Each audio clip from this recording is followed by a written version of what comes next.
शेतातून गेलेल्या विजेच्या तारांमध्ये शॉर्ट सर्किट होऊन शेतात उभा असलेला आणि काढणीला आलेला 2 एकर ऊस जळून खाक झाल्याची घटना नगर तालुक्यातील साराळा कासार शिवारात असलेल्या सुभाषवाडी परिसरात घडली।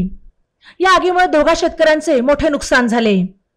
साराळा कासार येथील बाळासाहेब दशरथ कडूस आणि त्यांचे बंधू किसन दशरथ कडूस यांच्या नावावर असलेल्या शेतात रविवारी 31 मार्चला सायंकाळी 5च्या सुमारास ही घटना घडली। त्यांच्या शेतातून वीज वाहिनी गेली असून वीज वाहक तारांमध्ये शॉर्ट सर्किट होऊन ठिणग्या उडाल्या आणि शेतात उभ्या असलेल्या उसावर पडल्याने उसाने तात्काळ पेट घेतला।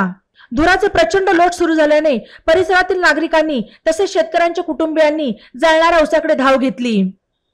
आगीचा वेग जोरात असल्याने आग आटोक्यात आणणे शक्य झाले नाही। यात शेतकरी कडूस बंधूंचा 2 एकर ऊस जळाला। दुष्काळात पाण्याची कमतरता असताना कसेबसे जगवलेले ऊसाचे पीक ऐन तोडणीस आले असताना विजेच्या शॉर्ट सर्किटमुळे डोळ्यादेखत जळून खाक झाले। यामध्ये मोठे नुकसान झाल्याचा अंदाज वर्तवण्यात येत आहे। दुष्काळ सदृश परिस्थिती समोर असताना या ओढवलेल्या संकटामुळे सरकारकडून नुकसानग्रस्त शेतकऱ्यांना तातडीने नुकसान भरपाई देण्यात यावी अशी मागणी करण्यात आली।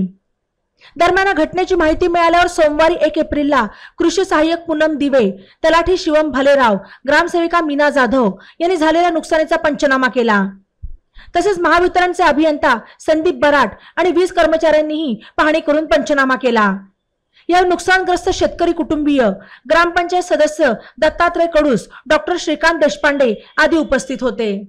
ई नवा मराठा यूट्यूब चॅनलला सबस्क्राइब करा आणि बेल आयकॉनवर प्रेस करा।